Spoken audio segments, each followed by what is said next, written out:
Bank locker यानी आपकी कीमती चीजों की सबसे सुरक्षित जगह, लेकिन क्या वाकई ये उतना ही सीधा और सुरक्षित है जितना हम सोचते हैं? क्या आप जानते हैं लॉकर लेने से पहले कौन से डॉक्यूमेंट लगते हैं, कितना किराया देना होता है और बैंक किन चीजों का दबाव डालते हैं? नहीं ना? तो चलिए जानते हैं आसान भाषा में। अप्लाई करने के लिए सबसे पहले भरना होता है लॉकर का एप्लीकेशन फॉर्म और साथ में देने होते हैं पैन, आधार, आपकी फोटो और नॉमिनी की जानकारी। लॉकर तक पहुंच आपको या आपके ऑथराइज्ड व्यक्ति को ही मिल सकती है और हर एंट्री सीसीटीवी में रिकॉर्ड होती है। बैंक आपको एक स्टैम्प्ड पेपर पर एग्रीमेंट देगा जिसे आपको साइन करना होता है। ध्यान रहे इसकी साइन कॉपी हमेशा अपने पास रखें। लेकिन कई बैंक सीधे लॉकर नहीं देते, यानी वो आपसे कहते हैं कि पहले लॉकर का 3 साल का किराया एडवांस में जमा करो और साथ में लॉकर तोड़ने का खर्च यानी ब्रेक ओपन चार्जेस भी जोड़कर एक एफडी बनवाओ।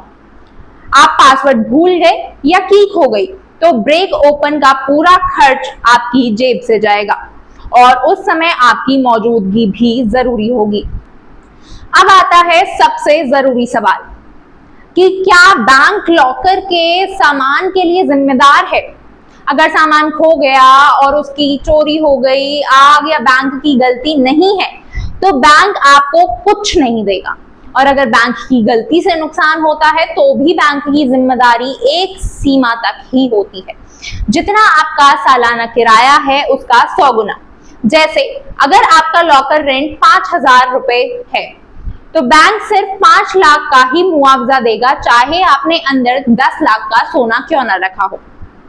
ये लॉकर्स फायर रेजिस्टेंट होते हैं और हर मोमेंट सीसीटीवी में रिकॉर्ड होता है, जिसकी फुटेज कम से कम 180 दिन तक संभाली जाती है। और अगर आपने 7 साल तक लॉकर यूज नहीं किया तो बैंक उसे लीगली खोल सकता है और सामान आपके नॉमिनी को सौंप सकता है।